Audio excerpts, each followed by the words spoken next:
What's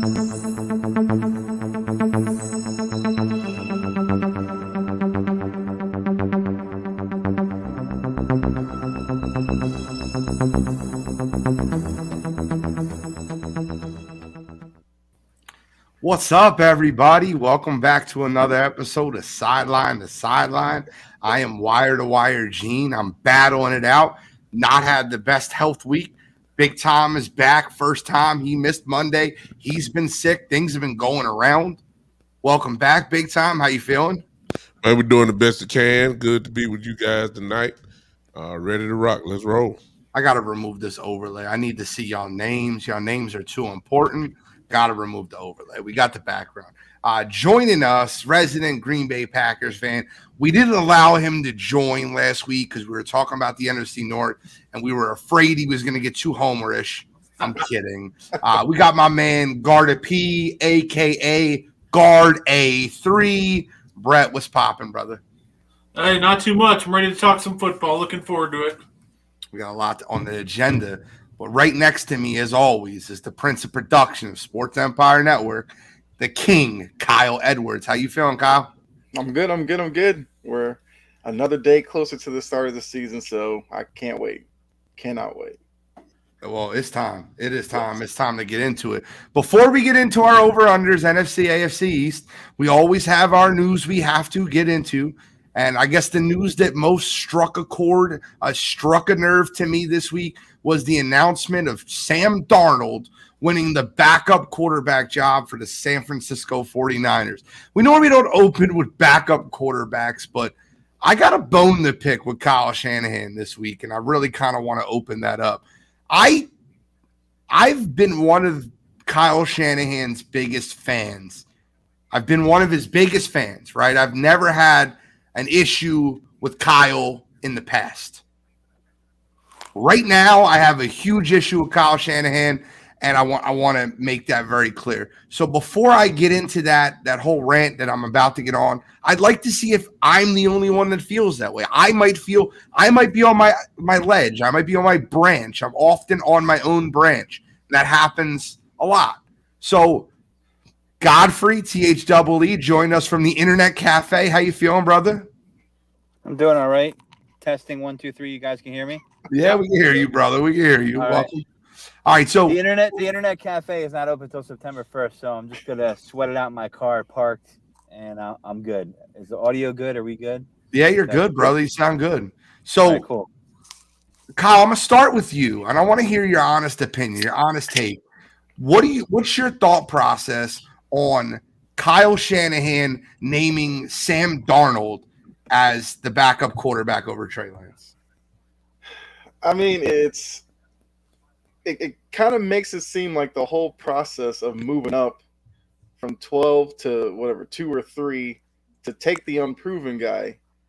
And you can only say he got like one real opportunity to show what he could do, which was last season, that downfall he played in against Chicago and got hurt. But now the fact that Darnold's come in, has taken over the second job, the backup job. And I guess what John Lynch came out today and said, oh, we're planning on keeping Trey Lance, which I'm kind of mixed on that as well. But I just feel like for Trey Lance, he needs to get an opportunity. And I'm not saying he should be the starter or anything like that, because you can't discredit what Brock Purdy did last season. But there has to be somewhere in this world that Trey Lance could be his backup. Or even if he's just a gadget guy this season to help him get more reps, and you put a package of plays together for him, he comes in and whatever. I have a hard time believing that he's that far in his far back in his development that he can't be a better option than Sam Darnold. And I give Sam Darnold credit. He had a good end of the season last year with the Panthers. But I kind of know what Sam Darnold is. He's the same guy who saw ghosts with the Jets. And I feel like that's always going to be a part of him. Now, with Shanahan, I guess I understand because the Niners are in win now mode and Trey Lance isn't a starter now. He could get there, although the clock's ticking on that because he got fifth option coming up soon.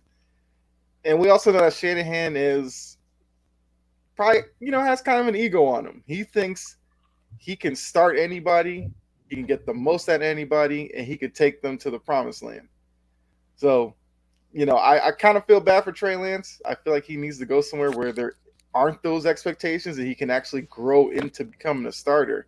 I just don't know if that's going to work in San Francisco right now. Kyle, I feel you.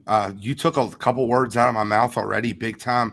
I'm going to head right to you. My question would be, is Trey Lance in the right situation in San Francisco? And is Kyle Shanahan in the right to name Sam Darnold the backup quarterback? I'm probably going to take a different take than everybody else. I'm going to say that there are some factors that have to be included in this. Number one, we hate that the man was injured, okay? And he got injured early. And he was a rookie, if I'm not mistaken, at the time. He did not have a real chance to really, get his feet wet. And we all know when you're talking about the NFL, to jump from North Dakota State to the NFL, and I'm not saying he wasn't talented, but when you're a rookie, you got to get those reps in, and you got to get some playing time. He got hurt very early. He missed that time. Last year, he didn't play at all, really, to the point where when he finally came back, Purdy had already kind of took over at least. Garoppolo was down. The man, didn't have practice time. The man didn't have game time. And based off of that, when he came in running now, where really is he in his development as an NFL quarterback? I think we got to include that. And if you do that, then you get to the comparison of, I'm just going to stick with Donald and then in Trey Lance. What we don't know, because we weren't at the practice, unless you're just a big 49er fan, maybe Trey ain't as good as Sam Darnold is right now. That's the take I'm going to take. But if you want to go with my personal feelings, when he said today, that just let me know he's playing with him. When he said we're really trying to keep him, well, we already know what time that is. He's setting up the trade. That's what that's all about. He's trying to add some draft capital to that. That's the only reason why I said that. They're not going to keep this kid on the bench. Somebody's going to want him. He's going to end up somewhere. And I think he was just setting it up to saying, hey, if you're going to get him, you're going to have to pay a little price now. That's what I think he's doing. But out of fairness to Shanahan, where really was Trey Lance without him really playing at all, really? So that's my take on it.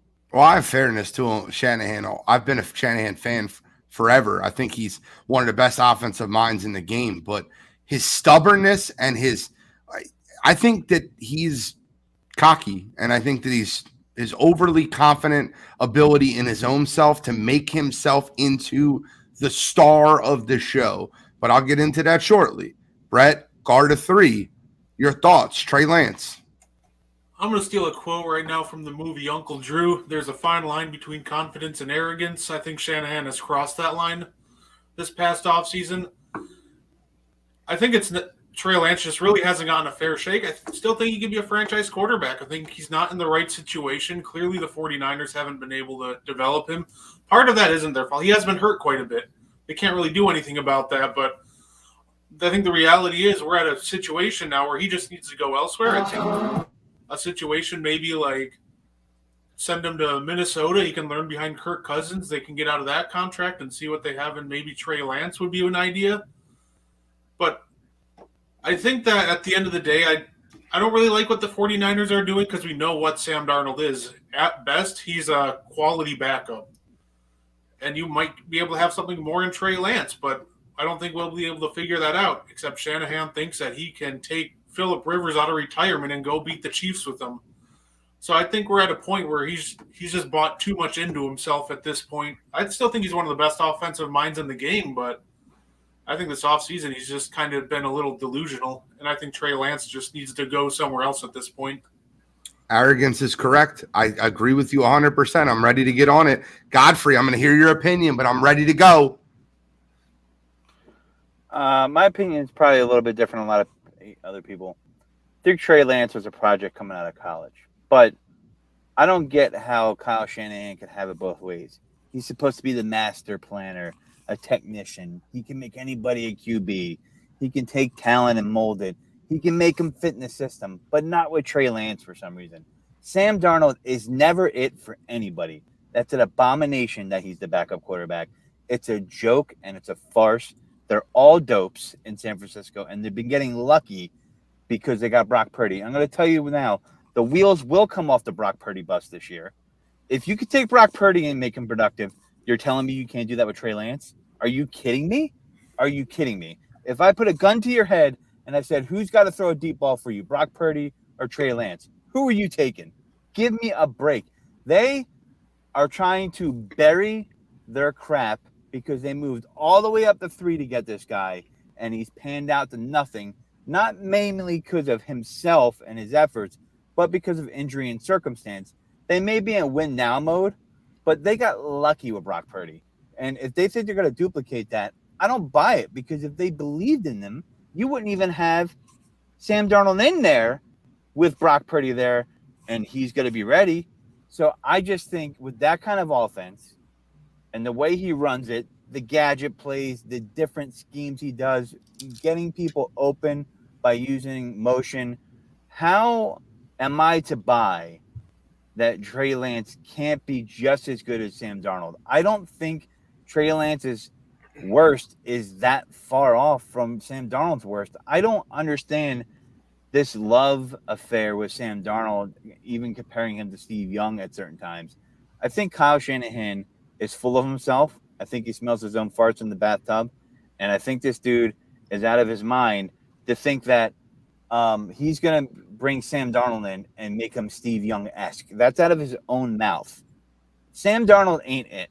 If you've seen interviews with him even before he got drafted, he's not it. He's the missing Cro-Magnon. This dude does not have the second year available that you need to be a quarterback. I don't buy it. I've never bought it. I don't care if he had a good night on Thursday Night Football.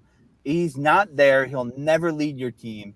He's a third string quarterback at best at this point. Okay, yeah, some teams he's a backup, but I don't understand how you invest in this guy. John Lynch and Kyle Shanahan must have 1,000 horseshoes and rabbit's foots in their back pockets, because any other GM and duo would have been fired. They got lucky that Brock Purdy came in because they spent that capital to go that far up to get him. And I'm telling you, this team is a fraud team this year. I've been on it. They've lost offensive line talent that they have not replaced, which is the strength of that run zone system, and they will be exposed this year. 1,000%. Give me a name. Give me a name real quick, Godfrey. Give me a name. Sam Darnold, Trey Lance. Just say a name real quick. Trey Lance. I don't care. Trey Lance? Okay, let me give you Trey Lance real quick. I got a lot to get into. That's why I wanted to go last here.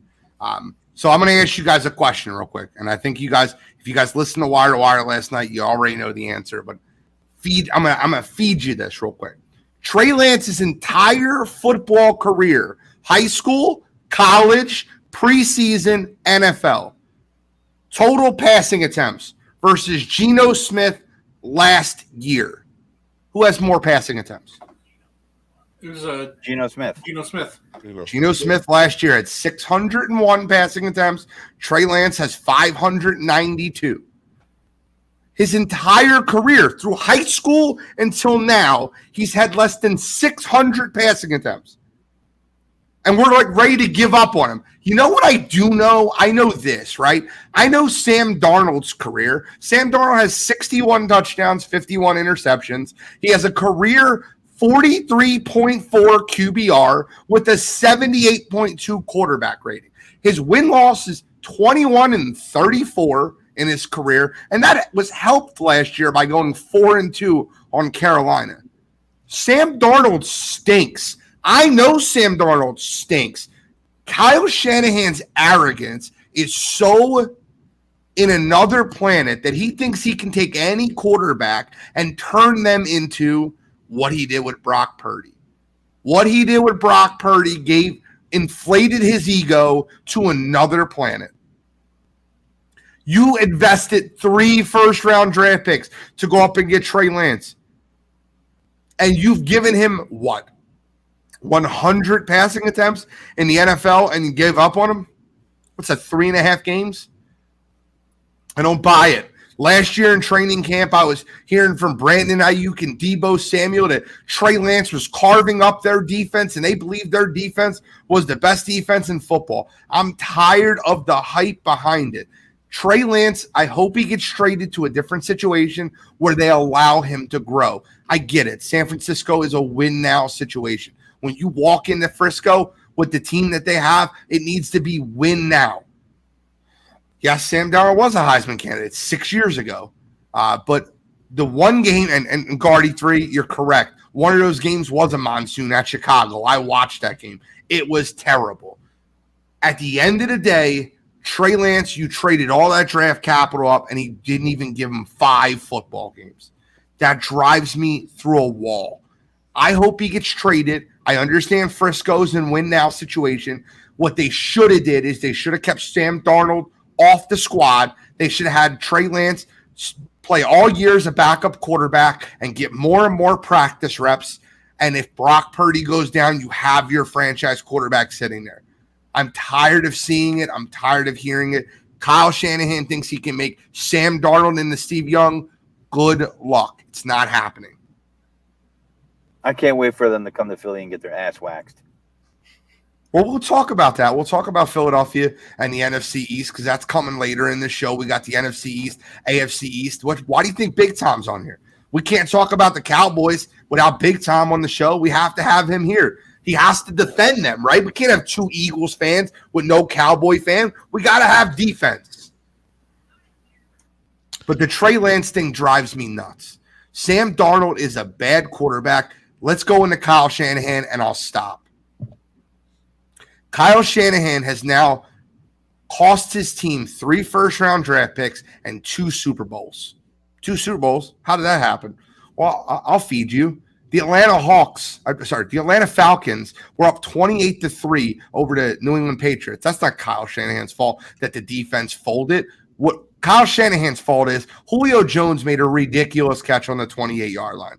If anybody watched that Patriots-Falcons Super Bowl, they remember that Julio Jones catch on the 28-yard line. Mm-hmm. You could have kneeled the ball 3 times, kicked the field goal, been up 10 points. The Patriots have no timeouts and 1:20 left. Did they do that? No. Kyle Shanahan's got to prove how good Kyle Shanahan is. They ran the ball on first down. They lost 1 yard. They went to ball on second down. They took a sack. On third down, they were holding. And all of a sudden, you're out of field goal range. It's not okay. I'm not good with that. Second Kyle Shanahan Super Bowl that he cost his team. 49ers are playing the Chiefs. Everybody knows Patrick Mahomes is going to score. Everybody knows how great of a quarterback he is. It's 10-10 with 1:54 left in the first half. Anybody remember this Super Bowl? 49ers Chiefs? Do you remember what happened when 1:54 left in the first half? Shanahan went run, and drained the clock as much as he could and went into halftime 10-10.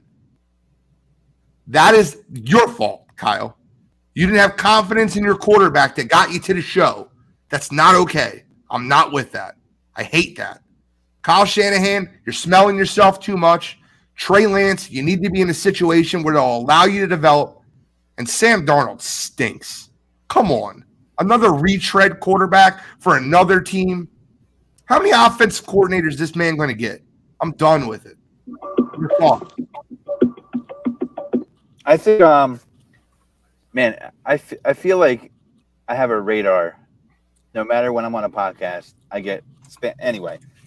That being said, it reminds me of the Eagles with Andy Reid when they were going to put Kevin Cobb in, and McNabb was at the end of his career, and Cobb was supposed to be the perfect system quarterback for Andy's system. And the complaint a lot of people had about Andy in Philadelphia way back when in the early 2000s, or I'm sorry, mid 2000s, was, at certain points he was too in love with his system, and I really feel until Andy got to KC, he didn't start loving talent more than he loved his system and married the two.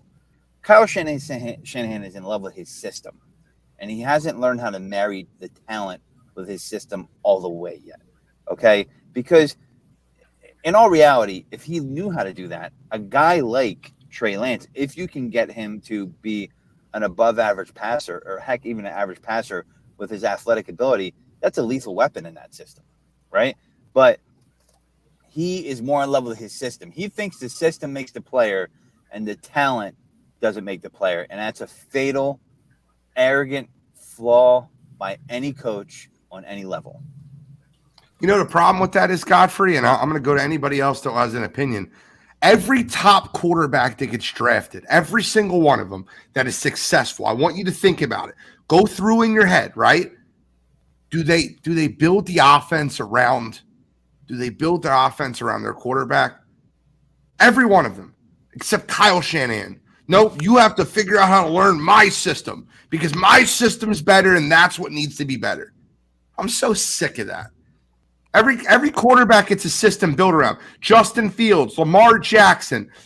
Look, Trevor Lawrence. Every quarterback gets a system built around their talents and what they do well. Jalen Hurts. Dak Prescott. Every quarterback gets a system built around what they do when they're the franchise quarterback, except Trey Lance. It becomes, nope, you got to run my system. Forget that you're athletic and you can do all this with your legs and what you can do. That doesn't matter. This is why reporting sucks now, by the way. Let big time go, Godfrey. I want to hear what he says. I think that what you see from Shanahan, I forgive me, I may be the only one, but I would think that his offense kind of matched what Trey Lance did. To be honest with you, he's not a downhill thrower. Shanahan is more of a running type guy, and when you get a guy like Lance in, that only can add to the running game. I just think that I thought that it kind of fit. I just believe that once he went down, I just don't. I think it's almost a case of maybe Dak Prescott, Tony Romo, that once Purdy got rolling, he lost his job. I mean, the injury, you shouldn't lose your job over injury, but that's what happened. That's just my thought. I thought it did kind of fit because they were kind of a medium type. They really weren't throwing the ball down the field. Even Debo, when he catches the ball, it's a lot of yards after the catch.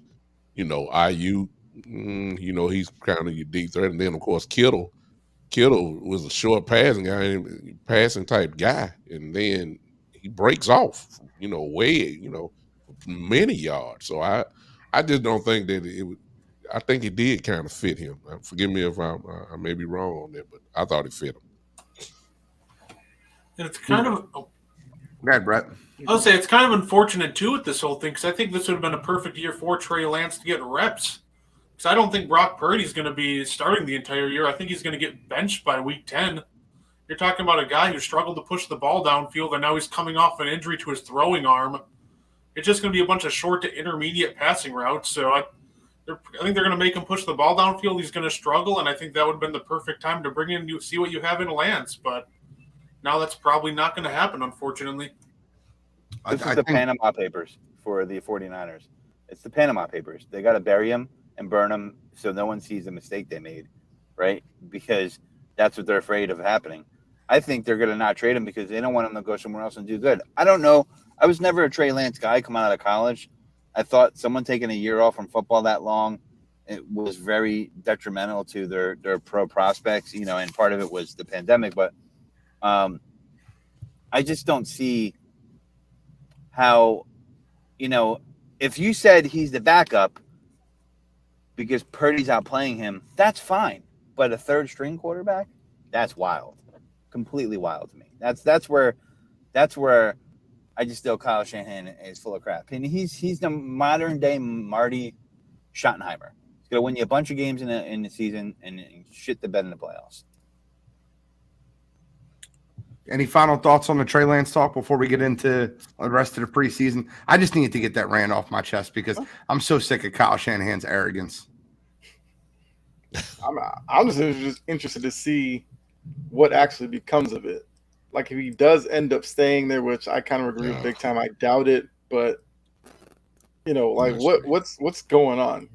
What team's going to take the chance on him? Because as we know, all he needs is just reps, not starter reps necessarily, but just have somebody pay attention to him. It's just let me throw this in. It went from he was going to be like the future to, oh, wow, Mr. Irrelevant's this good, to now Trey Lance can't play. Let me throw this in, Kyle, and I'm sorry if we're going over with this. You're good. Let's check this. Let's throw this one in. Well, let's look at the timing of it. Okay, if he gets traded, look how far he's behind in another system. I mean, this is low down. I mean, even if he gets traded, chances are he'll come in as the team's third quarterback. May even come in just on the practice squad just to make sure he gets acclimated to the team. But it's low down because, to be honest with you, he has no shot of, we ain't worried about him starting. We're not talking about does he even have a shot to be at a number 2 quarterback, possibly majority number 3. It's bad timing, and for that, I'm changing my little status real quick. Kyle Shanahan's low down. So the only thing I want to add to that is the Trey Lance conversation that consistently goes through the NFL is very simple, right? He's not given the opportunity. I'm going to make some bold predictions on the San Francisco 49ers this year. Number one, I don't know if anybody bets football that listens to the show, but if you bet football, I'm going to give you a lock. I'm going to give you a slam dunk bet for week 1. The Pittsburgh Steelers are going to shred the San Francisco 49ers week 1. I apologize if you're a 49ers fan. I'm telling you right now, San Fran's going to go into Pittsburgh with Brock Purdy week 1, and TJ Watt and Minkah Fitzpatrick is going to expose Mr. Irrelevant. Expose him. So just let's understand that's going to happen, right? I'm telling you, book it. Whatever you have, put on it. Steelers win that game. Brock Purdy will get exposed for being Mr. Irrelevant. I can't do that. I think that he's not that great. I don't think he's that good. And I think what ends up happening is Brock Purdy constantly has this Kyle Shanahan gave me this system. I made a couple throws. I won a couple games down the stretch. Watch what happens this year. There's a reason this guy was picked last. Iowa State, Iowa. Go watch the tape. I'm not going to tell you. Watch the tape. He was terrible in college. There's a reason he was picked last. I'm done with it.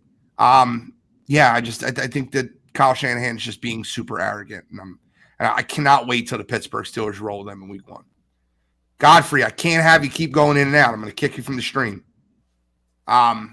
Next on the agenda, we have, it's very, very simple, right? Hard Knocks is out. If you're not watching it, you're missing it. It's great. It's great stuff. Has everyone here watched all 3 episodes of Hard Knocks? Who hasn't watched all 3 episodes of Hard Knocks? I haven't. I've seen clips. Yeah. I've seen clips, but I haven't watched all 3 of them quite yet. I've watched all 3. When you watch Hard Knocks, I can tell you whether an NFL coach is going to make it, whether they're good, whether they're not good. You guys remember the Miami Dolphins Hard Knocks? Anybody watch that one besides me? I'm a nut with Hard Knocks. Joe Philbin was terrible. I watched him. I'm like, this team's going to stink. I went out and bet the under. I knew they were going to be awful. Joe Philbin was terrible. I watch Hard Knocks, and I have nothing but admiration and respect for Robert Saleh. I love him. I'm buying into the Jets hype this year. We're going to talk about the AFC East, so we might as well talk about Hard Knocks. The New York Jets have been so much fun to watch on Hard Knocks, and if Nick Sirianni wasn't our coach, man, I would be beaten down the Robert Saleh drum. Joe Philbin was terrible. Dan Campbell, you could almost see the Detroit Lions being a better football team, the way they were built. The way they were built during Hard Knocks. You watch a couple other Hard Knocks episodes. Remember Rex Ryan and New York Jets when they went to the AFC Championship? I love that. Give me that team. Give me a Rex Ryan type coach. But I watched Joe Philbin, and I'm like, this guy stinks. He's terrible. I love me some Robert Saleh. I'm buying into the Aaron Rodgers. I'm buying into the Jets hype. I love Garrett Wilson this year. Just got to shore up that offensive line because that defense is ready to rock and roll. Your thoughts on the New York Jets before we get into the AFC East? I like the Jets. Yeah, Brett, you're good. I'll keep the order going. I got you. No, I'm really high on the Jets. I think the only issue that you might run into the Jets with is the offensive line, but I think that there's a quarterback that can navigate a shaky offensive line. It's Aaron Rodgers. We've seen him. He can get the ball out quick. He knows how to navigate a shaky line. He didn't necessarily have a shaky line in Green Bay, but we saw seasons where he didn't have a run game, so the pass rush was just keying in on him. He had to get the ball out quick. So we know he can be successful doing that. So I could very well see the Jets winning this division. I'm all in on the Jets too. I think they skipped the wild card and they just win the division straight out. Oh, we'll talk about that. We'll definitely talk about that. Big time. Your thought on the New York Jets? Great coach, great quarterback. That usually spell good success. I believe that the only thing that will stop, they already had a pretty good, solid defense. I think that's going to get better. I'm expecting them to be a top 5 defense in this league. And when you do that, your quarterback does not have to do too much, but because of who he is and the talent that's going to surround him, they should do pretty well. Garrett Wilson, the two running backs, and then we got the tight end is good as well. They're loaded, to be honest with you. Aaron Rodgers makes that a team better. It's not a deficiency. I know he's getting a little old or whatever the numbers are, but he hadn't had a team like this in a while. So I'm expecting them to go to work pretty early. I'm just glad that my team is playing in the second week of the season rather than them. They'll still be trying to find their groove. But I believe by week 7, the wheels for them will really be turning pretty good. So, right now they got to figure things out, but they're loaded, man. And they got a great defensive coach as a head coach. So that's going to pay dividends for them. So want to go to Godfrey because I know Godfrey has a different a thought process on Hard Knocks. I seen your take earlier on Facebook. You were talking about Robert Saleh talking about calling Aaron Rodgers the GOAT, and that's kissing ass and things like that. So I would love to hear your take on that. Yeah, listen, he's a great quarterback, but to go around and squeezing a guy's butt cheeks all practice, calling him the GOAT is kind of crazy to me. He's a good player. He's one of the best of all time at the position. I guess he's the GOAT compared to what they've had in New York Jets football. If you're going to say that, maybe that's what they mean. But to me, they're excited about the prospect of being a better team because now they have sealed up the gaping hole that was in their team at quarterback. But I still think there's a little bit of Hard Knocks hype on it. I think they're going to be very good. I think they're going to be competitive. I don't know if they're going to make it to the Super Bowl. I think the AFC East is a harder division than people are going to give it credit for. And I think, we'll get into the win total once the over and under comes up later on in the show. But, I definitely it's a form of ass kissery. The coach is calling him the GOAT. Everybody's calling him the GOAT. I'm like, what planet are they on right here? I'm like, okay, he's the GOAT. You guys want to call him the GOAT? And they're giddy about it, and then with Woody Johnson coming in saying, I'm inspired by you guys and how this team came together. It's been 3 weeks. This dude gets bling on his neck. I'm sorry. That was mad cheesy. If Nick Sirianni did it, I'd be calling it out. I've called him out for that, wearing Kenneth Gainwell t-shirts and things like that in the past. And I was watching and I'm like, what is going on right here? And listen, there is some Hard Knocks hype. Like I was in on the Lions too, but they started out 1-6 last year. He had to have that run to save his damn job. Now, Saleh's a great coach. I've always been a fan of him. It's hard to, wield out a good team without a quarterback, no matter how good of a coach you are. That's just the reality of the NFL. So hopefully this gives him the opportunity. But, Father Time's undefeated, and I wonder when that plateau is going to come for Aaron Rodgers. Not this year. Watch that man spin that ball on Hard Knocks, bro. Kyle, what are your thoughts on the Jets? And we'll get into the over-unders right after this. I mean, look, the Jets have made improvements. I'm one of those who's very quick to talk about, a lot of the accolades that Aaron Rodgers has and all that hasn't led to playoff success. A lot of people say, well, Green Bay didn't do whatever for him. I know they were winning the division a lot. That's got to mean something. He had opportunities. I always look at that NFC title game against Tampa Bay when Brady was off through 3 interceptions in the first half and Rodgers did nothing to capitalize on it. I look at the playoff game against the Niners when it looked like they were clearly the better team. Couldn't do anything against the Niners. But somehow it was always he didn't have enough help in Green Bay. The coaching always let him down. It put him in those situations. At that point, he had to step up to get the team over the hump. I worry with this Jets team because we understand. I did see the clip of Hard Knocks with like Randall Cobb addressing, how Aaron Rodgers, won't stand for drop passes and all this kind of stuff. He can't trust you. He won't throw it to you. That's my worry. Will he bury some young guys because they make a mistake, even though that's what's going to happen with young players, and just start relying on Randall Cobb all of a sudden? Yeah, but look at their depth chart, Kyle. They don't have any of those guys. They have none of them. They have the offensive rookie of the year in Garrett Wilson, who's got some of the best hands in the NFL. They got Allen Lazard, who's his guy. Randall Cobb, who's his guy.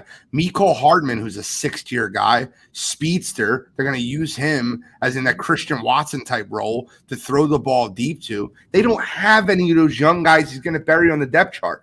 I hear you. And come playoffs, it might be a different story. But I don't know how much of the playoff success or failures I put on Rodgers. 3 of those 6 playoff wins, I don't think he even got a chance to touch the ball like in an overtime. Brett, correct me if I'm wrong. I think there was at least 3 of those playoff games where like he tied the game or he left the game with the lead and he didn't touch the ball again. I think Arizona's one of them, if I'm not mistaken. Seattle's another one. Am I correct, Brett? Stop me if I'm wrong. 09 Arizona, then Seattle in 14, and then Arizona again in 15. So there's 3 games in the playoffs where he left with the lead and didn't touch the ball again. So like that's an issue to me. I don't want to blame that on him. But hey, listen, why not? We're talking about it. Let's get into over-unders. The Jets over-unders 9.5. We'll start there. That division's loaded. We'll end with Kyle's Patriots because Kyle's the homer, just like we'll end with the Eagles-Cowboys situation over here. AFC East, New York Jets, over under 9.5. Godfrey, start us. You're on mute, brother.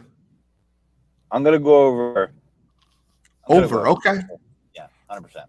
I can see them getting 10 wins. I mean, I don't see that as an impossibility, and that over is perfectly set. You know what I mean? I just, unless Rodgers gets hurt, I don't see them not being over 9.5 wins. Okay. I love that. I love hearing that. Brett, what do you got? Over under 9.5. New York Football Jets. I got over. I got them winning the division. I got them winning 13 games this year. He went 13. He stood on his take. Go ahead. Tell him, Brett. No, absolutely. I think this is a team that somehow won 7 games. They trotted out Mike White, Zach Wilson, and occasionally they rolled out the corpse of Joe Flacco at some point. Like, this is a team that had a top defense last year. The offense just couldn't get it done. I think Rodgers alone, you're talking about that can come in and he at least adds another 4 wins. And now you're adding him. Didn't only add him. Allen Lazard is a very good second option. And also, not to mention, he's one of the best run-blocking tight end or receivers in the game. So now you just boosted your run game. And you've added Dalvin Cook. I think you're looking at a situation where with all these new pieces, they come in. I think maybe they lose a couple games right at the beginning. But I think once they hit their groove in like week 5 or 6, I don't think they lose like very many games, if any at all. They're just going to go on a really killer run in the second half of the season. I can't wait. I cannot wait till the season starts. Big time, over, under. Is anybody going under? Let's hear it. Maybe big time will. Big time, over, under, Jets, 9.5. initially was thinking about their division, and I can only see them sweeping the Patriots. That's it. Everything else is kind of a split. I have them right at 11, somewhere in that area there. Probably right It's at over. 11. Definitely will be probably a wild card team. I think Miami is going to win a lot of games this year. They'll make the playoffs, and then which is good. Like I said earlier, sometime it happens like this where a team really find their groove, and when you got a quarterback like him, and you got that kind of talent around, it can happen, and a wild card can run you straight to the Super Bowl. So I got them winning 11 games, and I think they're gonna do well. The AFC playoffs could be pay-per-view. I'm not even trying to be smart when I say this. You could have a 17 playoff that has Patrick Mahomes, Joe Burrow, Josh Allen, Aaron Rodgers, Lamar Jackson, Trevor Lawrence, Justin Herbert. That could be your 17 playoff. That would be wild. Kyle, over under 9.5. Are you going to be the Lone Ranger? I'm gonna go over. I was hoping I had a Lone Ranger. I know I don't. If I'm not gonna go 13, I'm not going crazy right now. I think they're probably 10, 11. I don't have any doubt about Rodgers performing in the regular season. My question will come once they reach the playoffs and they face some of those same quarterbacks that you just talked about, and whether or not he can step up. But I think he gets them to the playoffs. I'll give him that. All right, well, I'm going to go over 2, and I'm going to make a bold prediction for the New York Jets. They are my AFC runner-up. I have them making it to the AFC Championship and losing. We'll get into that in a little bit, but I think the Jets win the division. I think that they win the division going away. I don't think they have to play their starters week 17, week 18. I truly believe that, and I'll get into that in a minute. Let's get into the Miami Dolphins next. Let's go to the Fish. My man Big Time just said the Fish are going to win a lot of games, and it made me think Dolphins. Dolphins have the same over-under. It's 9.5. Big Time. I'm guessing you're going over, so let's get it out. The offense is just going to be just too explosive. A lot of this is going to be dependent on Tua's health. If he can stay pretty healthy, they're going to light the scoreboard up. They were doing that last year. I don't see why that would be a change. One of the things that is going to boost them up as well is when Jalen Ramsey comes back. When he comes back, that defense just got better with Howard on the other side. The defense is going to be a little bit, they're going to be pretty good too. I'm banking on that. When it comes to the Dolphins, though, and for some reason, it makes no difference what version of Miami it is, unless you're going back to the 70s. When it get cold, for some reason, they fizzle out. This happens every single year, and we all know that the division that they're in, the weather alone can slow them down. When we start talking about these track stars, when you go to Buffalo in November and December, there's 10, 11 inches of snow on the ground. I mean, you're not explosive. New England the same way. That they're the NFC. The Jets place as well. They slow down, but they're starting off. It's going to be a track. Going to be a track session going on, and they're going to score points. So they're going over. I have them winning the division, even though I said that. I still think they're going to be able to win the division. They should get out of there. So I'll go second on this one. I actually have the Dolphins winning 10 games. I have them going barely over. I have the Jets winning 12, Dolphins winning 10.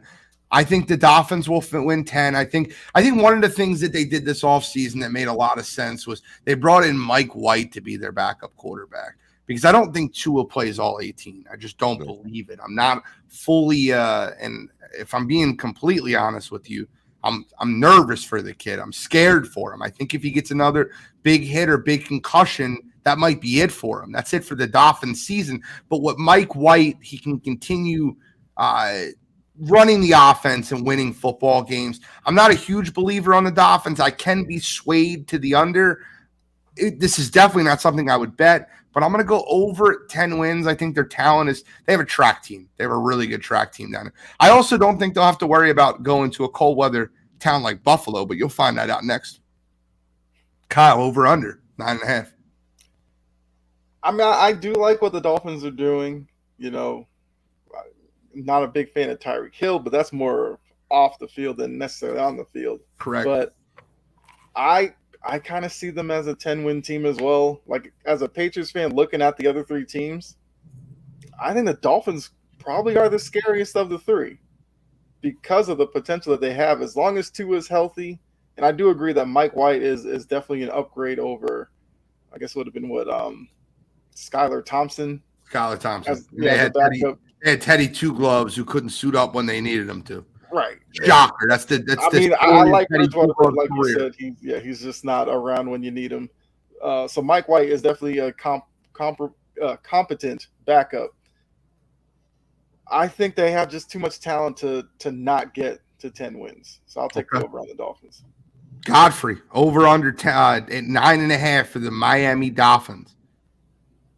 I'm gonna go over. Okay, we got two overs. Because here's the thing, like Vic Fangio being there is, I think, going under the radar. I mean, it really 100%. Is. I mean, and people don't realize like what he's gonna do with this defense. You know, if Jalen Ramsey was still there, it'd be even more lethal. But they're gonna be lethal, man. And I'm telling you right now, that's gonna be the deciding factor in a lot of these interdivision game and these division games and close games. And you know, if they do get Jonathan Taylor, which doesn't seem likely, watch out. And so I think they're going to contend. I think they're going to contend with the Jets. I really do. I think it's going to be the Jets and Dolphins, and you're going to see a renewed rivalry of a Jets-Dolphins rivalry that's been there for years. But this time, you're going to have two teams that are actually good. Okay. Well, you brought up the Vic Fangio defense. I love their defensive depth. I really do. Raekwon Davis is an underrated nose tackle. You have Emmanuel Ogbah, Jalen Phillips, former first rounder, Bradley Chubb, obviously a first round draft pick. They added Jalen Ramsey. They have Javon Holland. They are loaded across the board defensively. And Vic Fangio has all the ingredients, right? Like we always talk about, dude, is it the ingredients or is it the chef? We know the chef is good. The chef is on. Vic Fangio is a good chef. Now we get in the ingredients. Miami's defense could be scary. Brett, over under 9.5. I had them over. I also had them at 10 wins, but I think they could also get as high as 11 or 12. I think it'll just come down to if Tua can stay healthy that entire year. That offense is just too explosive for any defense to contain. And then they got, Hill, Waddle. It chains a freaking monster. He can run. So I think they just got so much speed on that offense, and they got so much talent on that defense. So I got the over. I got them at 10, but I could see them going. I can imagine the track team that they have, Brett. The track team that they have, Devin Achane, track star, right? Raheem Mostert, second fastest guy in the league. Nobody even knows how fast he is. He ran 22.9 miles per hour last year during an NFL game. He's fast, right? You have Tyreek Hill. You have Jalen Waddle. They have a track team. You know another person that gets under the radar as far as speed? Cedric Wilson is a speedster that they have in the slot. They have players that can run. We'll see. But you know what team keeps getting thrown under the radar here? No one's mentioning the defending champion of the division, the Buffalo Bills. Buffalo Bills won the division. We're talking about the Buffalo Bills who were in that battle with Kansas City just 2 years ago. The favorites to win the Super Bowl going into last year. We remember the Buffalo Bills. Y'all remember opening night, what they did to the Rams? They were the favorites. You remember them going into Arrowhead and beating the Chiefs last year? Everybody remembers that, right? The Buffalo Bills under the radar. Let's get into the Buffalo Bills next because nobody circles the wagon like the Buffalo Bills, and their over-under is at 10.5. Kyle, over-under 10.5, Buffalo. I think it's going to be difficult to get to 11 wins. I'm going the under. Like, looking at their schedule, their last like 9 games. They have the Bengals, Broncos, Jets, Eagles, Chiefs, Cowboys, Chargers, and then end with the Patriots and Dolphins. That's going to tell a lot about their season and how good they're really going to be. But I got to go under. I think that's an easy under. Ooh, easy. So you think 9 wins, 8 wins? Okay. Yeah, I don't see them as an 11-win team. Not with all this. Buffalo falling off the wagon. It's just, the Josh Allen, Stephon Diggs stuff, the Josh Allen since Daboll's left and he keeps regressing, the fact that they won't address the running back position or utilize it in any way. I just don't see it this year. That's interesting. You went way under. Godfrey, what's your thoughts? You got over under 10.5 Buffalo Bills. I'm gonna go under. Okay. Listen, I think Josh Allen's talented. I think he's a great quarterback. I think there's something to be said that he had a little bit of a regression year with Brian Dable moving on to the New York Giants. Sorry. And I think Leslie Frazier stepping down, taking the season off, is also a discount. Let's not discount the impact Leslie Frazier has on defenses, many defenses in the NFL. Okay.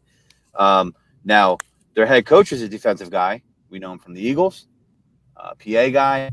But the thing is, last year, if I had to name the Bill season, it would be a dollar short and a day late. Okay, all last year, they had no excuse letting the Vikings win that game. Right, that's just one game that I'm bringing up. There were so many times like that during the season, and they were a Super Bowl favorite. They would have the highs and they would have the lows, but they just couldn't get a consistency from that team. And I think that this is a sneaky spot if this goes off the tracks, where a guy like Sean McDermott could be in jeopardy if it goes off the tracks far enough because of where they're at with Josh Allen. They want to get the maximum out of him. There's a new stadium around the corner. There's a lot on the line here in Buffalo, and I'm just not sure that they have the right mix right now to get above 10 wins. We're talking about the same Buffalo Bills team that just dominated through the division last year. They walked through it. That's the Buffalo Bills that we're talking about? Okay, Brent, what do you got? Over, under? Buffalo Bills. I actually had them at over. I had them at 11. Still think there's enough talent there that they barely cracked the over. I think they're going to run into issues in the playoffs again. I don't think they survive past – I think they peak at the first round. I don't think they did enough to address their run game. I think Leslie Frazier stepping down is going to kill them. And I think the issue, too, is Stephon Diggs wanting a bigger role in the offense, even though he already had 154 targets last year. Isaiah McKenzie just walked out the door. You added Dalton Kincaid, but he's a rookie. Rookie tight ends take forever to develop most of the time. So now you're looking at a two-man offense, really, with Gabe Davis and Stephon Diggs. They just lost Singletary, who broke 20% of his tackles in 3 of the last 4 years, so you just lost some elusiveness in the running back room. So I see a lot of issues. I still think they're talented enough with their top-end depth of, like, Von Miller, Tre'Davious White, Josh Allen, Stephon Diggs. I think they're talented enough to still win 11 games and make it to the playoffs. I just don't see them advancing at all. Big Tom, how do you see the Buffalo Bills season going? What's the over and under again that you said? 10.5. 10.5. I see them winning over because of what was just said. They're too talented. However, I heard the word great quarterback, and he's a great highlight reel quarterback. That's what he is. But the real truth of the matter is that I didn't hear this at all, because so many people, when it comes to quarterback play, they value the highlight reel over what actually is. And this whole offseason, hate to go Dallas Cowboy, but all I keep hearing about Dak Prescott is, can he get the turnovers down? That's what I keep hearing about him. Well, when you look at the numbers of Josh Allen, as far as turnovers go, he is a turnover machine. That's just the real truth about it. And I know everybody loved the highlight reels. But can we look at the what this man has done? He's double digits. He had 14 interceptions last year. Previous to that, he had 15. It's been only 1 year in his quarterback play that he's had less than 10 interceptions. That was 1 year. Every other year, he's double digits in that. I ain't even got to the fumbles that he's had. The fumbles that he's had last year, it says that he had 12 fumbles. We know how loose he is with the ball when he scrambles. So he had the interceptions and fumbles up. Excuse me, I'm sorry, he had 13 fumbles last year. Now, that doesn't mean that it was 13 turnovers. It just means that he got the ball knocked out of his hands. Some of it was recovered by his own team and himself. But that's that hurts you in the playoffs. Josh Allen is a turnover machine. He's a turnover machine. I know everybody say he's great and all that, but I mean, y'all look at it for yourself. Yo, would you take Josh Allen or Dak Prescott on the Cowboys? I would take Josh. If you just want to have, I would take him, but that does not exclude him from being. I love that objectivity. I mean, I'm just saying it still does not negate the fact that he is a turnover machine. He is. All this coming from a man that picked you. Hold on, all this coming from a man that picked them to go over 10.5 wins. Yeah, I mean, they always get over 10.5. They always get over that. But when we start talking playoff football, and when we start talking about quarterbacks, what is the rule of the quarterback in the playoffs? Don't turn the football over. This dude is a turnover machine. You don't believe me? Everybody in the chat, go to Pro Football Reference. You'll see it for yourself. He is a turnover machine, and it has hurt them in playoff games before. 100%. You can't turn the ball over when you start talking about Patrick Mahomes. You can't do that, Joe Burrow. You just can't do it. His stats prove he is a turnover machine. The ESPN highlights have covered that, even to the point where we say, oh my God, Josh Allen is great. But you let Dak Prescott go 4 or 5 years with double-digit interceptions, and we'll get, because he just had 1 year, and everybody say, oh my God, you got a turnover. He's a turnover machine. But comparing Dak Prescott his whole career. Comparing Dak Prescott to Josh Allen is like comparing a push lawnmower to a race car. Not doing that. I'm not doing it. I'm saying but saying I mean, that you can't negate the fact that he is a turnover machine. That's all I'm saying. It doesn't, but he makes up for a lot of his legs. I mean, listen, his turnovers increased and his interceptions 100% increased. That's the regression he had last year, but the guy still is a dynamic playmaker. That's why they're always his interceptions didn't increase last year. 14, right? He had 15 the year prior with Brian Dable. Just hear me out. 2 to 1, right? Hear me out. I think the Buffalo Bills better start the season 7-1. I have them going under. I have them winning 8 games this year. I have them finishing last in the AFC East. I'm just listen. Hear me out. Josh Allen, like Big Time said, is an absolute turnover machine, especially without Brian Dable. Sean McDermott is a defensive head coach. Their offensive coordinator is Ken Dorsey, who's a guy that Josh Allen bullies over. When Brian Dable left the building, Josh Allen went rampant. Trying to make plays that weren't there, ran outside the offense. That's just problem 1. Let's go to problem 2. There's locker room issues. I don't believe or buy for 1 second Stephon Diggs is happy in Buffalo and him posting, I want to be here. I don't believe it for 1 second. I think there's issues, internal issues in Buffalo. I believe that the culture is, which is why I think Leslie Frazier stepped away. I'm gonna take a step back for a year. I don't want to be a part of this drama. I think that the Buffalo Bills, the wheels fall off. I think they start strong. I think they lose a couple of games they shouldn't, and I think that the wheels fall off the table around week 9 or week 8. They have a very light schedule to start. Like, I go through the Buffalo Bills schedule and I look at it. I think they lose week 1 at New York. They get an easy win. They get to play the Raiders at home for their home opener. They play the Commanders, who are going to be better than you expect. They better hope they win that one. They play the Miami Dolphins, the Jaguars at home. They get the Giants at home.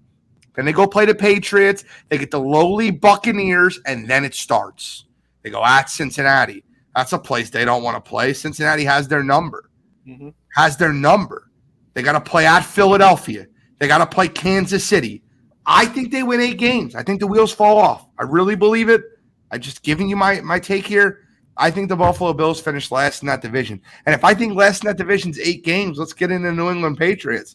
Because the New England Patriots, everybody has written them off as being the worst team in the division. They're not going to be able to compete. Everybody's better than them. Their over-unders at 7.5. I'll start you here. I will go over. I've seen this story told before. I've seen it before with New England. 2 tight end set, 2 strong running backs. They're going to run the football. They're going to control the clock. They're going to play defense, and they're going to win a lot of football games you don't expect them to win, including, do not be surprised if they win week 1. I'm telling you right now, Philadelphia going up there with Bill Belichick having all that opportunity to plan. Philadelphia's Achilles heel is stopping the run.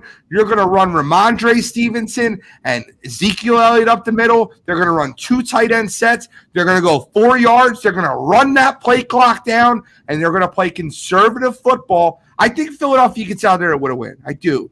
But don't be surprised if that game's a little closer than you expect it to be. I have the Patriots winning 8 games also, finishing ahead of the Buffalo Bills with division record. And I think they're better than people expect. I wouldn't be surprised they win 9. I think they're going to play smart football, ground and pound, run it up the middle. Their strength is their interior offensive line, and they have 2 physical running backs with 2 strong tight ends. They're talking. No one's talking about Mike Gesicki just got added to that roster. He's a great blocking tight end. I like him this year. I really do. I think the Patriots are better than people give them credit for. Don't discount Bill Belichick. I will take them going over 7.5. Kyle, you go last on this one, brother. Big time. Right back to you. I'm in agreement. I believe they go over because if you cannot stop the run, you're going to have a problem with them because that is going to be the formula this year. A little play action pass, Juju and Gesicki will be open because they are going to run it. You can see the stacked boxes already. If Matt Jones can play under control and just don't turn the ball over, they're going to win games. And then, of course, the great Bill Belichick will have this defense playing pretty good. That is no thing. I want to throw this in, though, even though we know who the 2 running backs will be. There's another running back that is there, and his name is Ty Montgomery. So that's 3.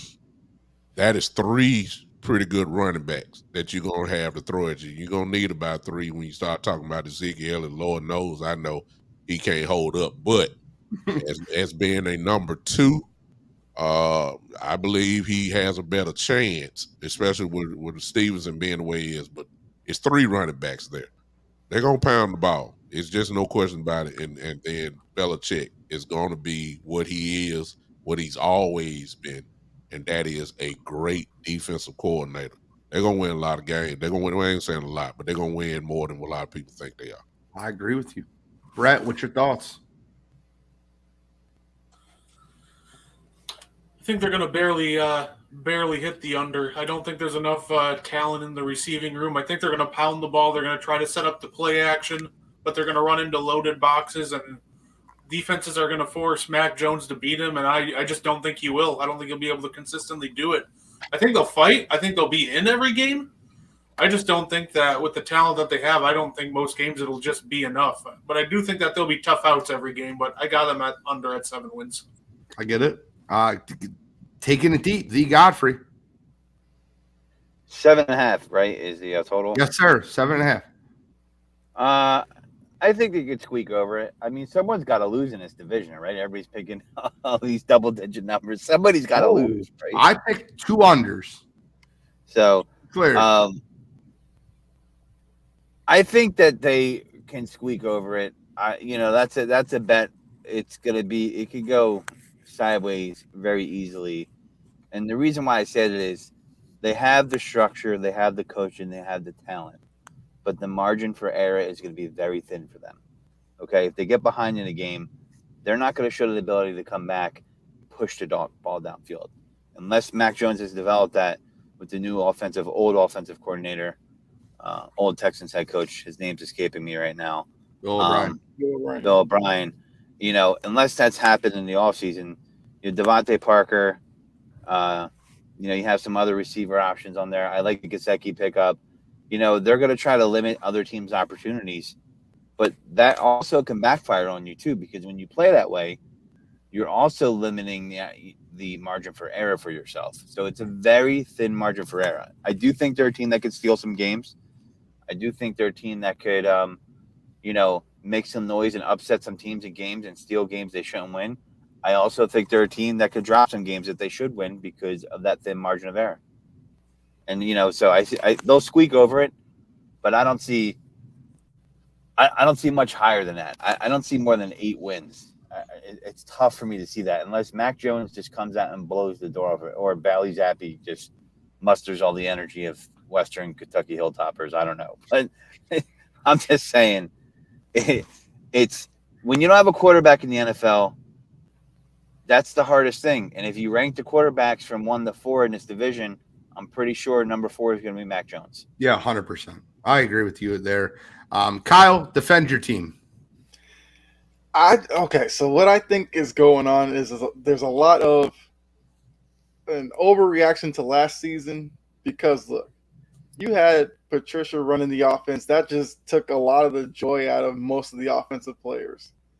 The last time Mac Jones had a legit offensive coordinator in Josh McDaniels, they went, 10-7. I think we're going to see some more of that this year. I think kind of like big time, everybody's saying they're going to focus on the run game. They're going to use those 2 tight ends with Hunter Henry and Gesicki. You'll see them featured in play action. You'll see some, Juju. You'll see like Demario Douglas, who I think is going to sneaky make the roster as, the draft pick, who has got a lot of speed to him. I think defensively they're going to be really good. And, the opening part of their schedule is pretty tough. If they can navigate that and be like 2-3, 3-2, then I think they can have a really, really good year. I'm going over because, like I said, everybody's looking at last year and they're saying Mac Jones isn't this, he's not that. I think he's going to remind people that he was a playoff quarterback his rookie year. Bill O'Brien's going to give him the opportunity to do, more of those things that he's capable of doing.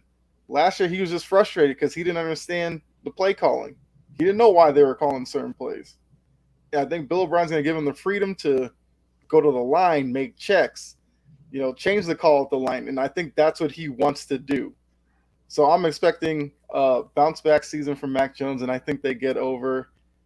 I think they're a 9-10 win team.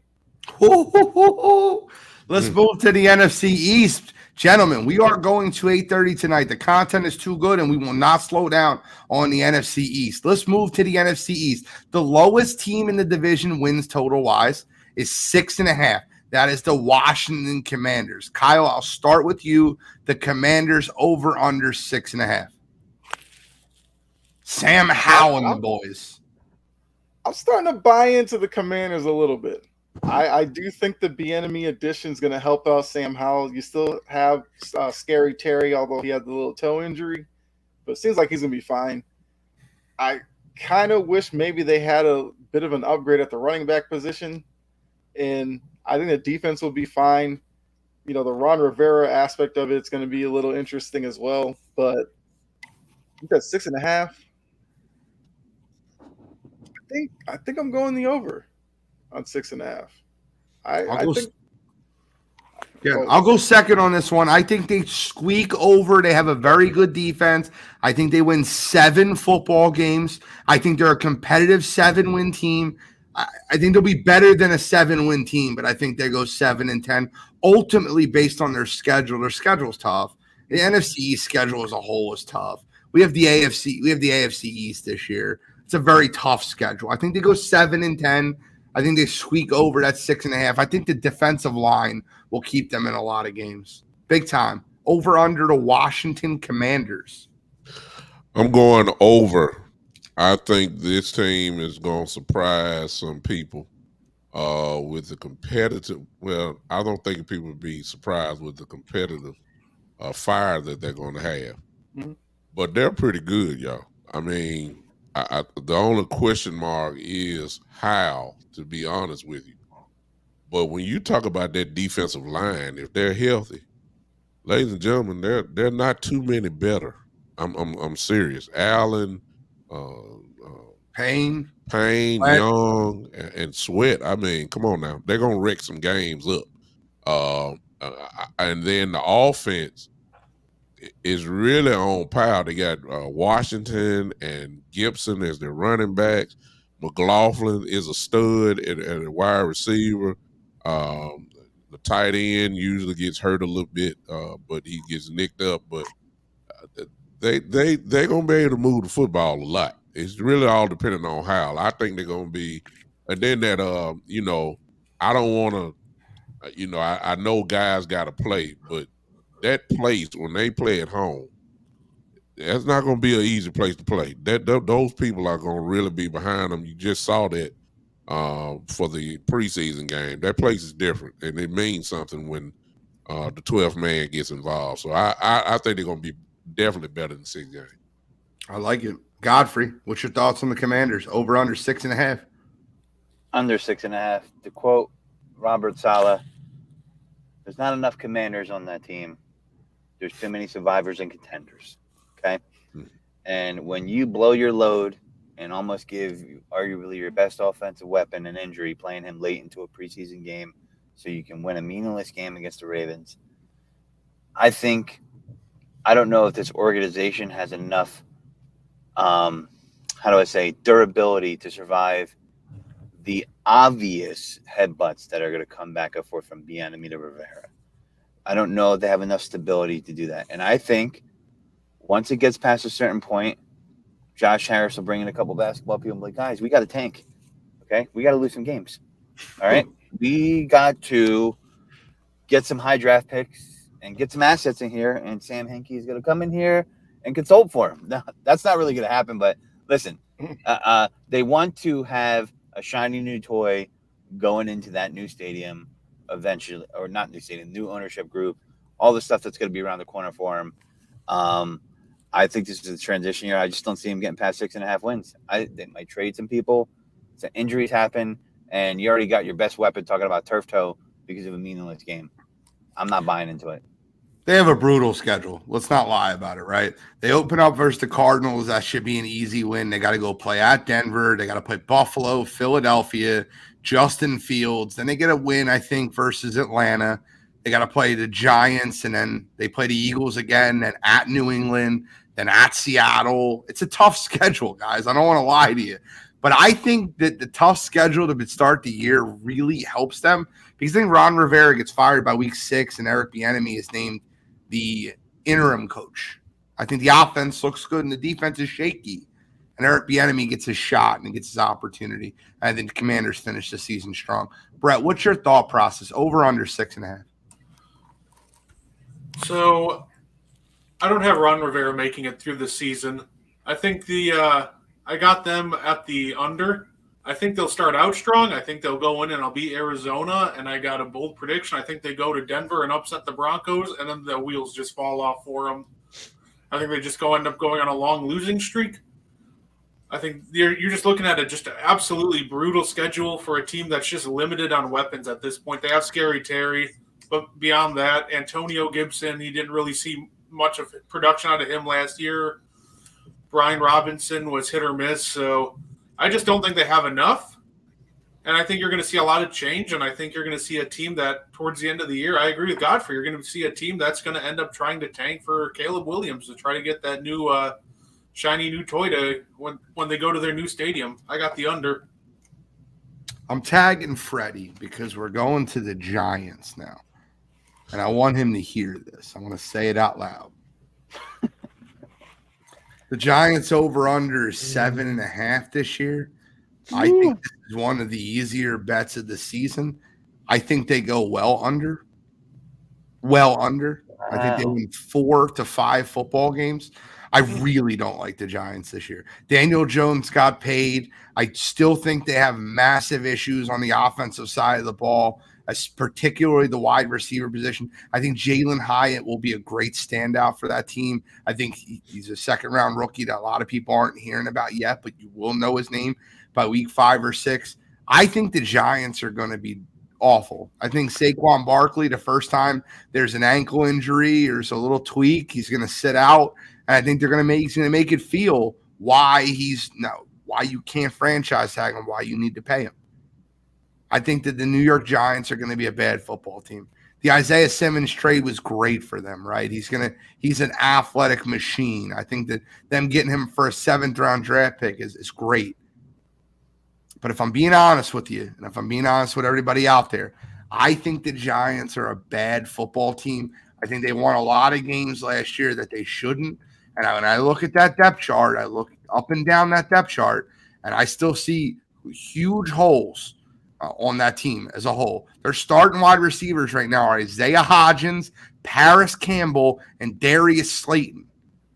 I think that there's just massive issues there. I think they have issues in their secondary. I think you can throw on them at ease. I'm going way under here. This is one of my easier ones. Big Tom, what do you think about the New York Giants? Give me that number again. 7.5. All right, it's going to be kind of mixed. I think that may be it, and with the chance of going even lower. And the reason why I'm saying that is because of they got some guys there on paper that are somewhat scary. When I'm going to lean on the history, and I hate to say it like this, I don't trust Saquon Barkley as far as injury goes, and I sure don't trust Darren Waller as far as injury goes. If those two go down, and I don't make it seem like that's what I'm hoping for, but the history says that they can't play a full season, obviously, even though Saquon did do well last year. But that was 1 year. If they go down, then Daniel Jones is it. They don't have a wide receiver. I don't trust Daniel Jones. I don't think he's good at all, to be honest with you. But if they can stay healthy, I will give them 7 games. I will give them that. Whatever. So you're still going under. They're over 7.5. They got to get 8. Yeah. Oh, well, it's not 7.5. They're not going to win 8. So I guess I am on the under. I don't think their defense was a pretty good defense last year, though. I will give them that. I think they were top 10, if I'm not mistaken. They were. They were top 10. And they didn't improve on the secondary, though. Their starting corners are Adoree Jackson and Deontay Banks. I hate that. I hate their safeties. Jason Pinnock is not a good secondary is weak. You go into a game with them planning to throw the ball, but I will give them credit for getting Isaiah Simmons in. That does help. Thibodeau is going to really shine this year. I got a feeling he's going to go crazy a little bit. So I still think the defense is legit enough to do some damage, but I can't see 8 games. I can't either. Brett, what's your thoughts? 7.5. Ooh, I might get kicked from the network for saying this, but I got the Giants winning 4 games this year. I think the issue with the Giants, to me, the biggest issue comes on offense because they lost and they didn't add enough. I got some buddies that are Giants fans. They're raving about Darren Waller, which sounds great in theory until he's hurt, or he just straight up quits on your team like he did with the Raiders twice. Yep. So I can't even trust Darren Waller to play. And even if he does play, who's to say that he's just not going to check himself out of the game? Last year, you had Saquon as the leading rusher and like the 3rd leading receiver. I think that's too much of a toll. I think you're going to see him get knocked out with an injury. And then at that point, you have Daniel Jones just trying to do way too much to carry the scraps of that offense. And I see a lot of number 3s and low-end number 2s. I don't see it at all. I think the defense is what's going to keep some of these games close, but I think the schedule is just so brutal that you're just going to they're just going to come in and just run right through New York. So I think they win 4 games this year. Okay. D. Godfrey, take it deep, brother. I hate the Giants. When you're done yawning, when we're done boring you. Well, the Giants are boring. I mean, it's like vanilla ice cream. So, I mean, but I hate the Giants. However, I have a little bit different of a take. I think they might just squeeze over that 7.5. I'm gonna go over, and the reason is listen. The one thing I like about Brian Dable is if you're not performing and you're not doing your job, look what went down with Kenny Galladay. You're gonna get benched. You're not gonna get played because of contract. I look at guys like Isaiah Hodgins. I know he's not a household name. He has been ascending. It's been a slow roll for him. I've seen him getting better as a receiver. I've watched him in some preseason games, and I think there's a connection there with Daniel Jones. The reason why I think they could squeak out some games, the reason why I can't go over 8 wins is because of what Gene said. I think they're going to be forced to throw because you can throw on them like crazy. And eventually, you can't just throw a screen pass to Saquon Barkley. So Brian Dable has worked wonders with people that were not exactly great passers. And Daniel Jones, he might be able to work wonders with him. So I'm betting on the coach here and the culture he's creating, and I think he's going to stick to it. And he got way more out of the Giants last year than he expected. And I think, it's kind of like a middling, 500 season for him, but I have him just going over that 7.5. Okay, it's interesting. Kyle, your thoughts on the New York Football Giants? I think that the toughest part's going to be just looking at their first 8 games. You're looking at Cowboys, Cardinals, fine, but the Niners, Seahawks, Dolphins, Bills, Commanders, and then the Jets. That's pretty tough. And then you still have the Cowboys 2 weeks after the Jets game. You have the Raiders mixed in. I mean, that's probably what 2-6 you're looking at, and at that point there's gonna be a lot of questions going around the team, just about how good they are. Darren Waller quits. I mean, if you start 2-6, he may contemplate. He might make a business decision on that one. I'm so sick of him, bro. I can't. He quit in that playoff game, and I'll never forget it. I watched it happen. It was embarrassing. I couldn't take it.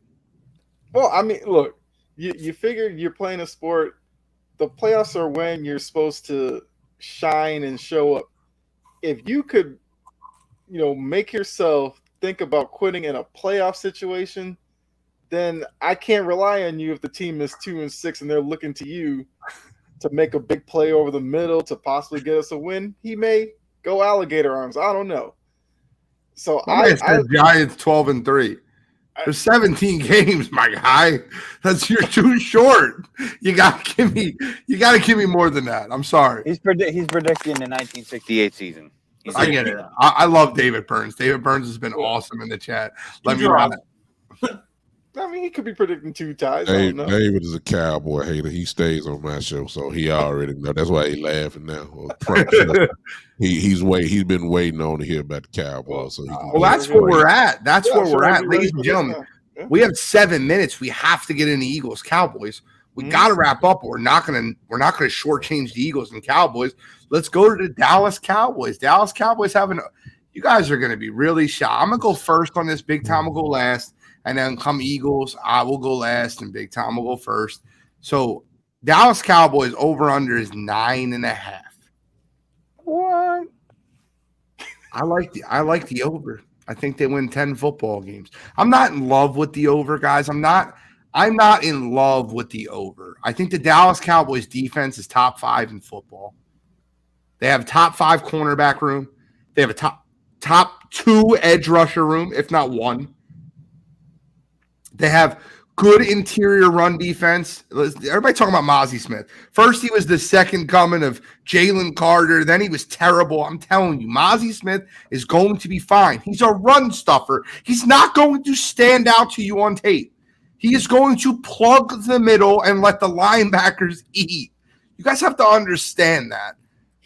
The Dallas Cowboys are going to win 10 football games. That's where I see them at. I think it's a very tough schedule for the NFC East, guys. Teams are going to win and teams are going to lose. But the Cowboys as a whole are a good football team.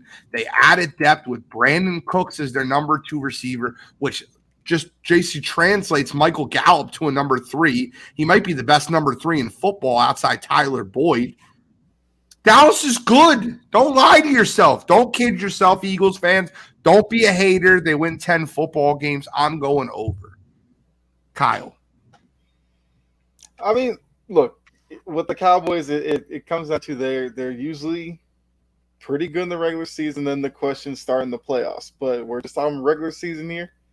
I know big time. I'm not trying to, I ain't saying nothing, man. I'm letting y'all talk, man. No, I'm just saying most people look at the Cowboys, they're like, 9, 10, 11 wins in the regular season, and it's just whether or not they can get to the Super Bowl. But as a regular season team, they're going to be good. I mean, 9.5 is a tough number because I see them around 10. It's just whether or not do I go under at 9 or give them the 10. I'll go over. I'll give them 10 wins. I'll give them 10 wins this year. Okay, that's 10 wins for. So we got 2 overs. Godfrey, I know where you're going. I know the Eagle blood runs deep with that. Godfrey, go ahead, Godfrey. Tell me under. Be careful, Godfrey. It's an under. I mean, listen. I have reasons behind it, though.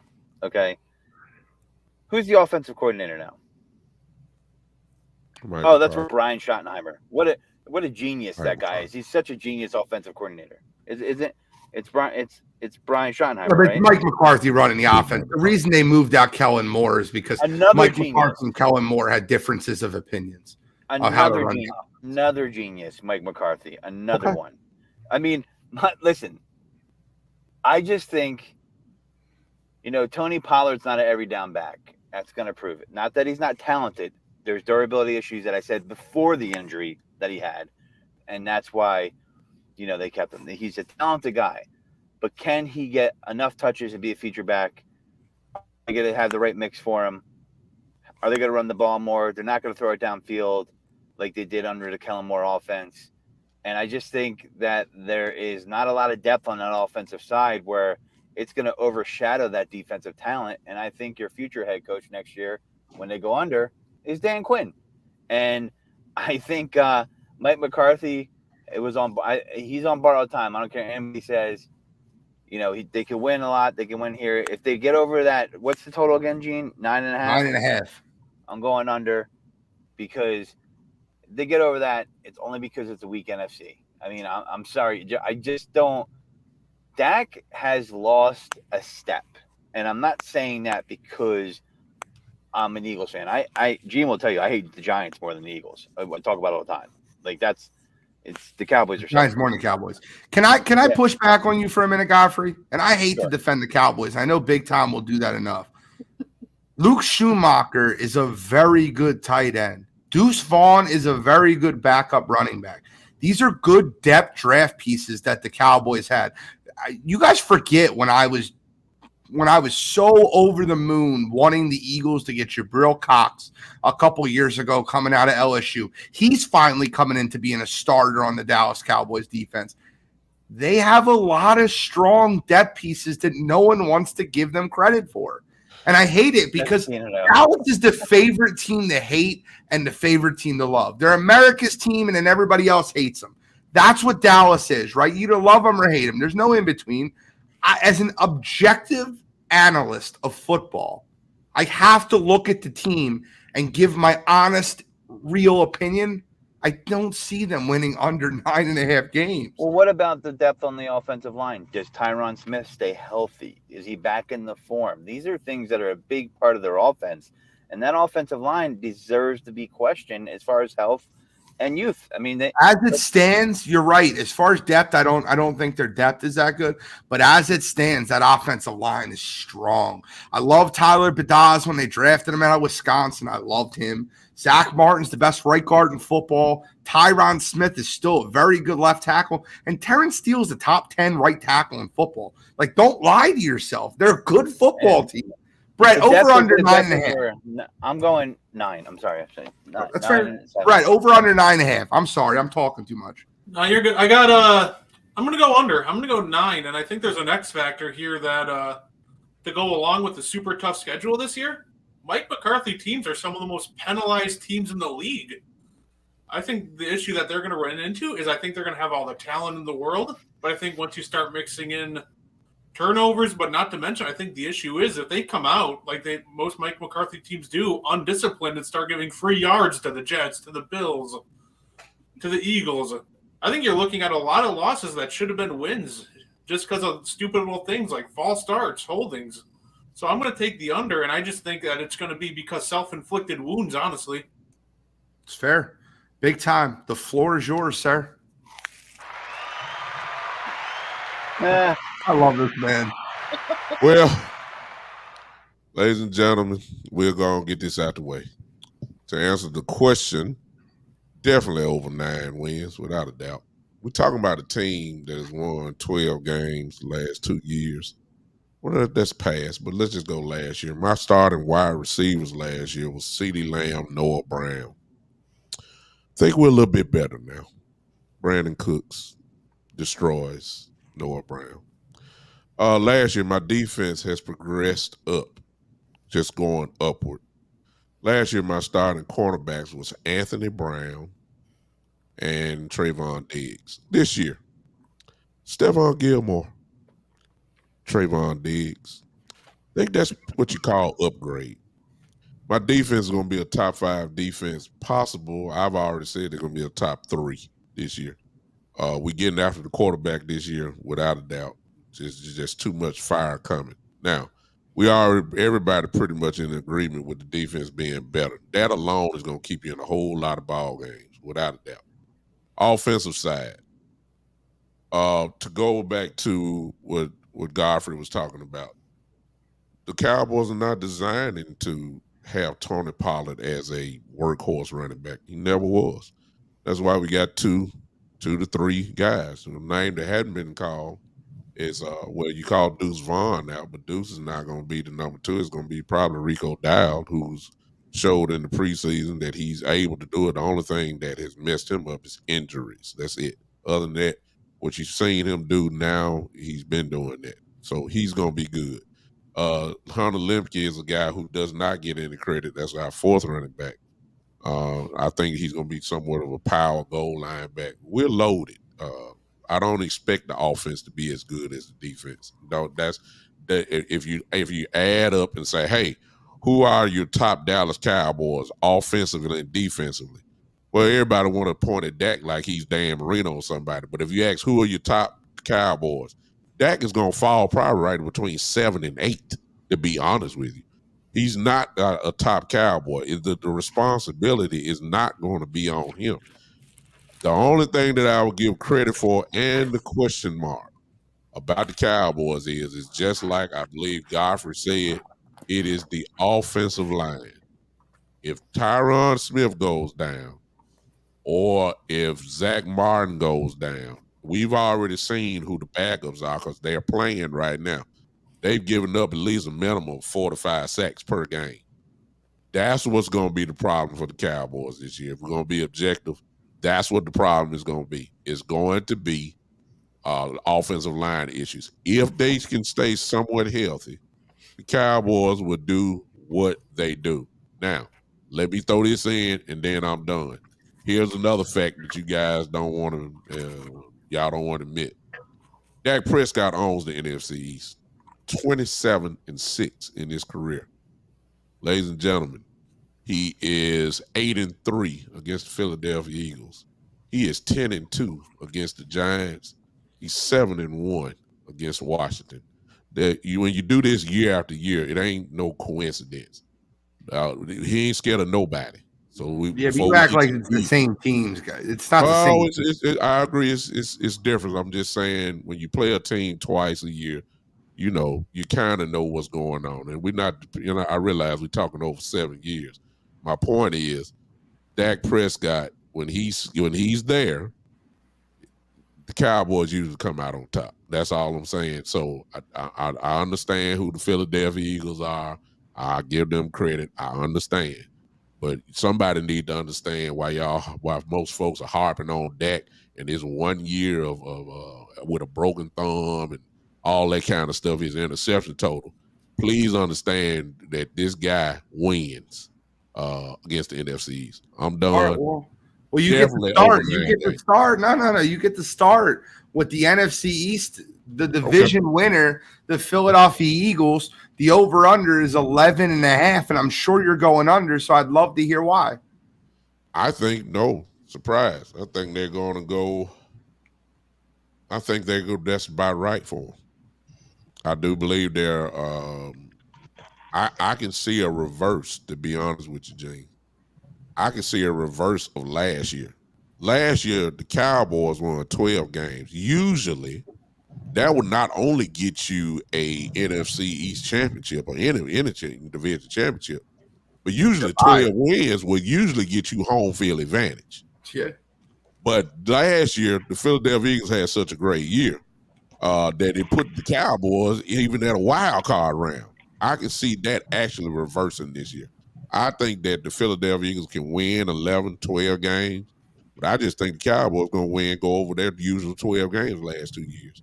I can see 13 wins for the Cowboys, maybe 14, somewhere in that area. I think it's just going to reverse around. That's what I'm thinking is going to happen. Okay. It ain't because of Dak Prescott. It's not because of Dak and all that. I just think that my defense this year is just going to light it up this year. That's what I'm believing. That's fair. It's fair. Guard a 3. Guard a me. Guard a 3. Let me know. Eagles, 11.5. I got the over. I got them hitting their 12th. I got them hitting their 12th win by week 15.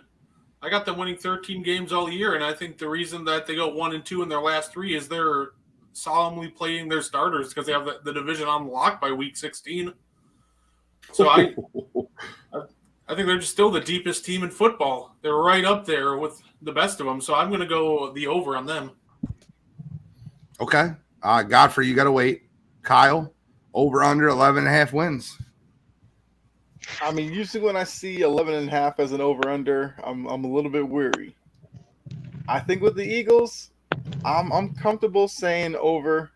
I just think with the way the offense really came together last year, the constant progression from Jalen Hurts, the defense with all the Bulldogs and everything, and I mean Nolan Smith has looked pretty good. He had a little shoulder injury or something, but I'm sure he'll be fine. Yeah, I think I'm comfortable saying over for the Eagles. Godfrey, you're on the clock. Man, it's tough because I to win 13 games 2 years in a row is almost damn near impossible, and I don't think that's going to happen. I got them sitting around 12 or 11 wins. I mean, I'll take the over slightly. I can't go higher than 12, but they're going to be sitting 12 or 11. So if I had to bet it, I'll take the over at 12. Okay. That's it? No more breakdown? I mean, listen, they got a lot of depth, but, the one thing that is in the back of my head, and I'm pretty sure I'm surprised Big Time didn't bring this up, is when's the last time someone's won the NFC East 2 years in a row? Oh, don't worry about that. You don't think so? That stuff is – listen, I'm going to tell you something right now. All that stuff it's garbage.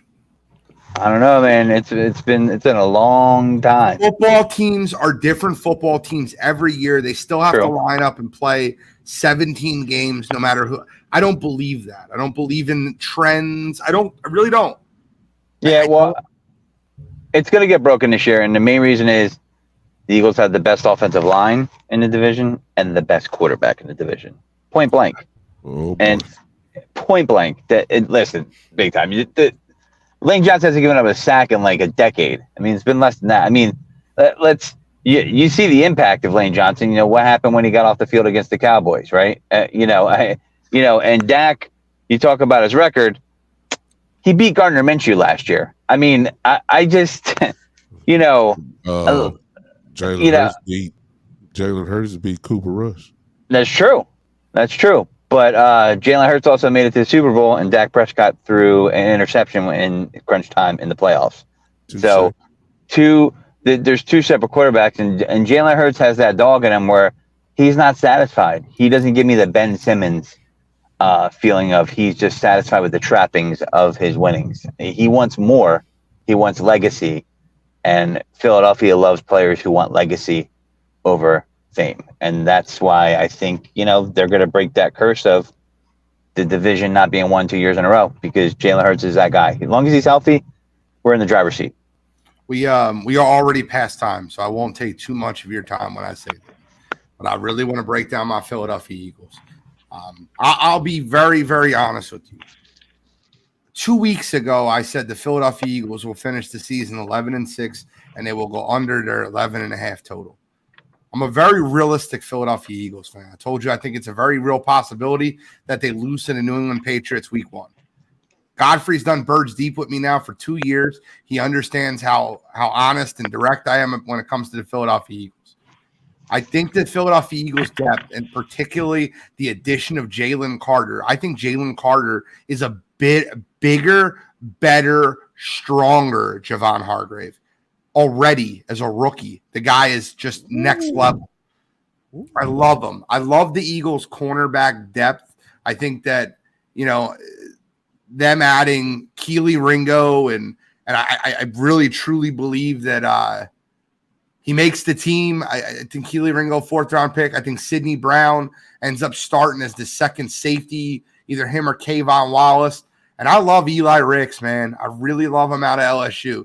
You have Slay and Bradbury. You added Nolan Smith, who runs a 4.39 40 as an edge rusher. You're talking about the last guy that ran a 4.39 as the edge rusher. His name is Micah Parsons, ladies and gentlemen. I think the Philadelphia Eagles win 12 games. I think they're 12-5. I think they go over the 11.5 barely. I had them 11-6. I had them losing to Buffalo. I switched that up about 2 weeks ago when I watched Philadelphia play, and I've seen the turmoil happen in Buffalo. I went through their schedule through and through. I think Philadelphia wins 12 games. I think they win the division. I have the Eagles 12-5. I have the Cowboys 10-7. I have the Commanders 7-10, and I have the Giants 5-12. So I will ask you guys for any final thoughts, but before I do that, it wouldn't be right if I didn't.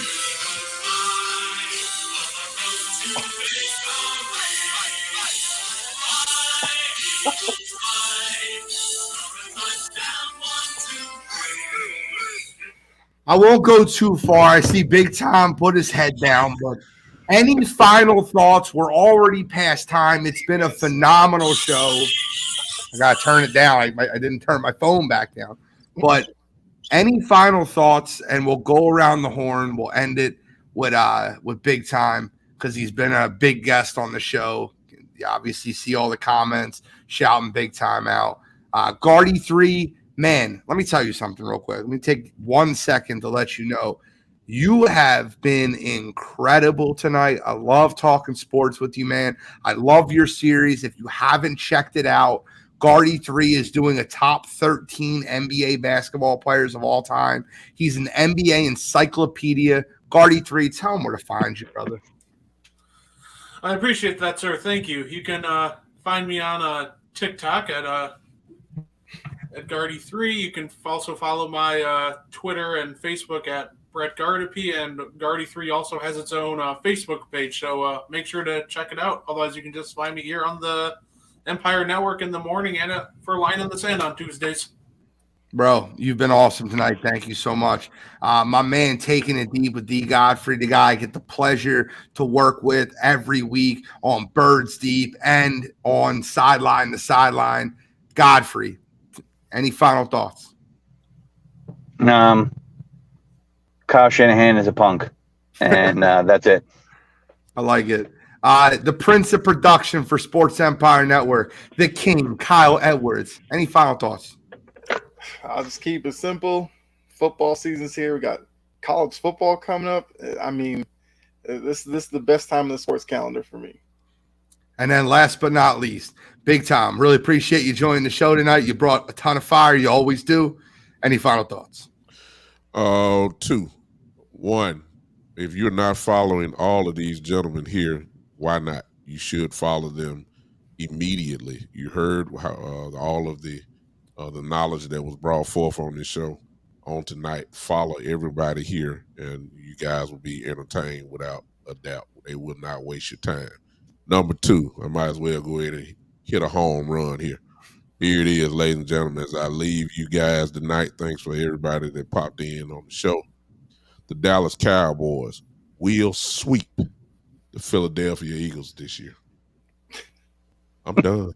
I love living. Listen, and because Sideline to Sideline is a wire-to-wire and a Sports Empire production, I do get the final word, and I promise you that does not happen as long as Jalen Hurts is the quarterback of the Philadelphia Eagles. We had a great show. I appreciate everybody tuning in. Sideline to Sideline this week. I'm wire-to-wire Gene. That's the Prince of Production, Kyle Edwards, taking it deep with D. Godfrey. Guardy 3 and Big Time. We are signing out.